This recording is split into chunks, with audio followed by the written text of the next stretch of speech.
Welcome to NK Master in Art. Please subscribe my channel. आज आपण memory drawing tea stall शिकणार आहोत. त्यासाठी आधी आपल्याला प्रॅक्टिस करायची आहे. 2 पॉइंट पर्स्पेक्टिव्हमध्ये टी स्टॉल कसा दिसेल ते आपण शिकणार आहोत. वॅनिशिंग पॉईंट 1, वॅनिशिंग पॉईंट 2 प्रमाणे तुम्हाला असा क्युबॉइड बनवायचा आहे आणि त्याप्रमाणे तुम्ही टी स्टॉल बनवायची प्रॅक्टिस करायची आहे. या छोट्या छोट्या ज्या गोष्टी आहेत टी स्टॉलच्या थिंग्स असतील, पॉट असतील, टी पॉट आहे, ग्लासेस आहे, त्याच्यानंतर त्याच्या बाजूला असणारे काही थिंग्स असतील, बरण्यांमध्ये बिस्किट्स असतील, हे छोटे छोटे जे ऑब्झर्वेशन्स आहेत ते तुम्हाला असे छोटे छोटे प्रॅक्टिस करणं फार गरजेचं आहे. ते तुम्ही आधी नेहमी प्रॅक्टिस ठेवा. 2 पॉइंट पर्स्पेक्टिव्हमध्ये शक्य झालं तर ते करा. सोबत तुम्हाला ऑब्झर्वेशन खूप जरुरी आहे.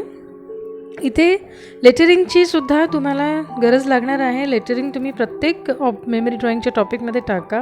सोबत एखादा लोगोही तयार करत असेल. इथे टी स्टॉलमध्ये साई टी स्टॉल असं मी नाव नोंदत आहे.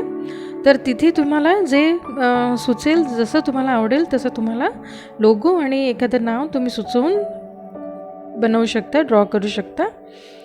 छोट्या छोट्या थिंग्ससाठी तुम्ही टी पॉट, ग्लासेस असतात चाय कटिंगसाठी, देन बिस्किटचं जार आहे, मतलब बरण्या आहेत, त्या बरण्यांमध्ये तुम्हाला बिस्किट्स वगैरे ठेवायची. कसे असेल ते तुम्हाला प्रॅक्टिस ऑब्जेक्ट ड्रॉइंगमध्ये शिकलं गेलं पाहिजे. त्यासाठी तुम्हाला ऑब्झर्वेशनची खरंच खूप गरज आहे. तुम्ही कुठल्याही क्षणी उभा राहाल, आजूबाजूला नेहमी पाहत राहा की तुमच्या आजूबाजूला नेमकी कशा गोष्टी आहेत, कसे स्टॉल्स आहेत, कसे शॉप्स आहेत, तिथे असणारी जी लोकं आहेत, रुटीनमध्ये येणारी जाणारी अननोन लोकंसुद्धा कसे असतात, उभे कसे राहतात, त्यांचे एक्सप्रेशन्स पहा, चहा पित असताना ते कसे दिसतील, हे सगळ्या गोष्टी तुम्ही ऑब्झर्वेशनमध्ये ठेवत राहा. टी स्टॉलवरती येणारी माणसं कुठच्या टायमिंगमध्ये येतील, कुठच्या कंडिशनमध्ये असतील, हे सगळं तुम्हाला विचारत घ्यायचं असेल. आपण आता टी स्टॉलचा जो बाकडा आहे तो 2 पॉइंट पर्स्पेक्टिव्हमध्ये शिकत आहोत. वॅनिशिंग पॉईंट 1, वॅनिशिंग पॉईंट 2 प्रमाणे तुम्हाला पुन्हा एकदा क्युबॉइड लॉंगर साईडचा बनवायचा आहे. तुम्ही लेफ्ट एलिव्हेशन घेऊ शकता किंवा राईट एलिव्हेशन घेऊ शकता. तुम्हाला त्याचे जे डिटेल्स आहेत ते 2 पॉइंट पर्स्पेक्टिव्हमध्ये प्रॅक्टिस करत राहा. मेमरी ड्रॉइंगमध्ये खूप इम्प्रूव्ह व्हाल तुम्ही या छोट्या छोट्या गोष्टींची सराव ठेवलात तर. तशी प्रॅक्टिस ठेवायची असते तुम्हाला. आणि नंतर ह्याच छोट्या छोट्या ऑब्झर्वेशन नंतर तुम्हाला जे ड्रॉइंग तुम्हाला जो टॉपिक मिळेल त्याच्यामध्ये तुम्ही सेट करू शकता. फर्स्ट स्टेप तुम्हाला करायची आहे, स्केच बनवायचं आहे 2 पॉइंट पर्स्पेक्टिव्हमध्ये. रफली तुम्हाला सेटअप करायचं आहे. जास्ती वेळ घेऊ नका. शक्य असेल तर डिटेलिंग नाही द्यायची. तुम्ही फक्त रफली बनवायचं आहे. टी स्टॉल बनवत असताना त्या चायवाल्याची जी हाईट आहे त्याच्या कमरेपासून खालीपर्यंत त्याची स्टॉलची हाईट असणार आहे. त्यामुळे तुम्ही विचारात घेऊन सेटअप करा. त्याच्या बाजूला तुम्ही लेफ्ट साईडला किंवा राईट साईडला दोन्ही बाकडे बनवू शकता आणि त्या बाकड्यांवरती बसणारी जी लोकं आहेत ती कशी बसतील तेही दाखवण्याचा प्रयत्न ठेवायचा आहे तुम्हाला. हेही तुम्हाला 2 पॉइंट पर्स्पेक्टिव्हमध्ये शक्य झालं तर या पद्धतीने बनवत राहा. प्रॅक्टिस ठेवली तर कदाचित फटाफट सेट होतं. लेटरिंग, लोगो व्यवस्थितपणे तुम्ही ऑब्झर्वेशनमध्ये ठेवून तुमच्या मताप्रमाणे टॉपिकला सुटेबल त्याप्रमाणे तुम्ही सेट करत राहा. जरुरी आहे प्रत्येक टॉपिकमध्ये. इथे टी स्टॉलमध्ये टी स्टॉलचं नाव तुम्ही द्यायचं आहे. त्यानंतर नेहमी लक्षात ठेवा, डिटेलिंगमध्ये पूर्ण जाऊ नका. स्टार्टिंगला रफ स्केचमध्ये फक्त ह्युमन बॉडी जी आहे ती तुम्हाला ॲक्शन्स वाईज आणि बॉडीच्या प्रपोर्शन वाईज तुम्हाला सेटअप करायची असते. आणि नंतर फटाफट पेंटिंगमध्ये तुम्हाला ते कवर करायचं आहे. हे लक्षात घ्या. छोट्या छोट्या गोष्टी लक्षात घ्या की टी स्टॉल नक्की कुठे असू शकतो. बस स्टँडच्या आजूबाजूला असू शकतो. त्यानंतर तुम्हाला रोड साईडला तुम्ही ट्रॅव्हल करत असाल तिथेच कुठेमध्ये तुम्ही हॉल्ट घेतला तिकडे असू शकतो.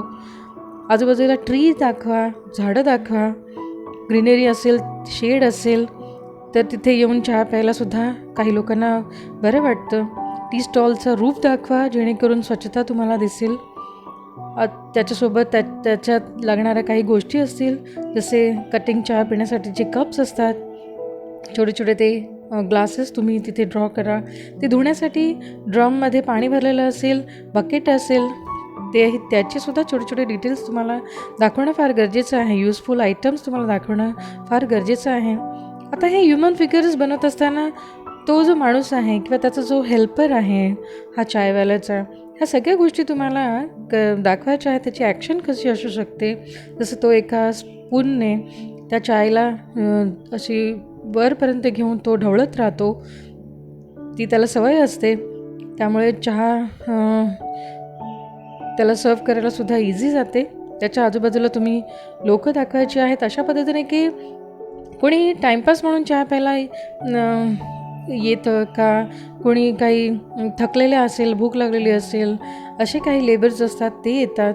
इथे जो चायवाल्याचा हेल्पर आहे तो तिथे चहाचे जे कप्स असतील, ग्लासेस असतील, तो कसा विसळत असेल, धुत असेल, ते तुम्हाला या छोट्या छोट्या गोष्टींमध्ये दाखवायचं आहे. ती ॲक्टिव्हिटी, ती ॲक्टिव्हनेस हे दाखवणं फार गरजेचं असतं.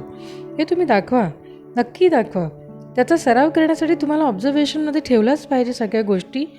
नेहमी विचारात आणा. घरात बसलेल्या लोकांचे तुम्ही स्केचेस डेली रुटीनमध्ये ठेवा, म्हणजे तुम्हाला अजून सोपं जाईल.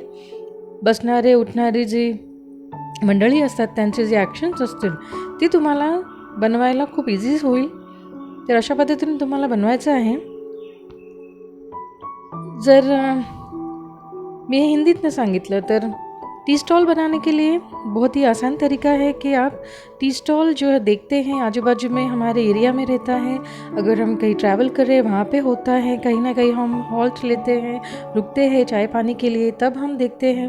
तो सिर्फ चाय पीने के साथ साथ हम आजू बाजू में ऑब्ज़र्व करना है, चाय वाले को ऑब्ज़र्व करना है, उसके हेल्पर को ऑब्ज़र्व करना है, उसके आजू बाजू में जो लोग खड़े होते हैं. और ये सबसे आसान तरीका है कि आपके मेमोराइज में जो भी थिंग्स है वो दिखाना ही असली ड्रॉइंग कहलाता है.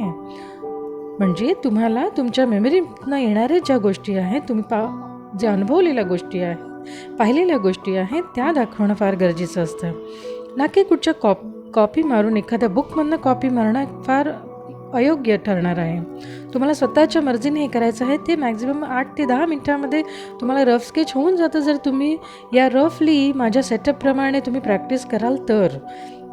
नेहमी कॉपी मारण्याचा सराव ठेवू नका. स्वतःहून प्रयत्न करत राहा. ॲक्शन्स वगैरे, जसं चहा पिण्याचे ॲक्शन्स, कोणी काही खात असेल त्याचे ॲक्शन्स, खाने पीने की एक्शन, चाय पीते हुए एक्शन्स, सब ये सोचना है आपको. सिनेरी बॅकग्राऊंडमध्ये बनवत असताना तुम्हाला विचारात आणायचं आहे. रोड साईडला जर एकदा टी स्टॉल असेल जिथे आपण हॉल्ट घेतो, व्हेकल्स तिथून पास होत असतात, हायवे असू शकतो, तिथे मोठे मोठे जे ट्रक्स असतील, बसेस असतील, ते ट्रॅवल करते असतील. आजू बाजू में जो हमारा हाईवे रहेगा, हाईवे के बाजू में अगर हम थोड़ा टाइम होल्ड किए चाय पीने के लिए, तो कैसे व्हीकल्स दिखाई देगी, कैसे जा रही है, मूव हो रही है, वो दिखाना ज़रूरी है. देन सीनरी में माउंटेन्स, ग्रीनरी बहुत दिखाना ज़रूरी है.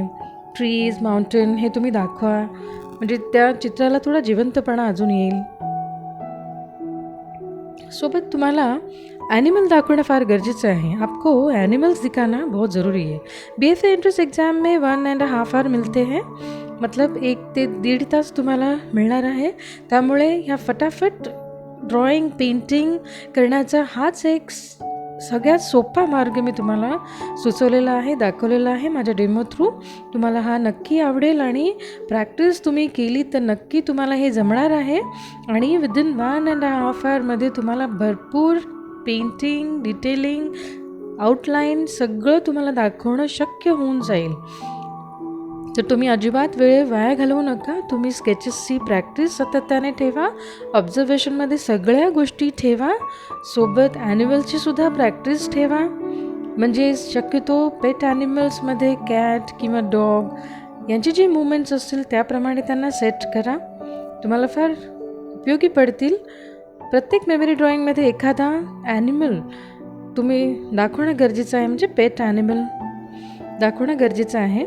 तर तुम्ही हा पूर्ण व्हिडिओ एंडपर्यंत प्लीज पहा, लाईक करा, शेअर करा, कमेंट करा, सबस्क्राईब करायला मात्र विसरू नका आणि प्रॅक्टिस करत राहा.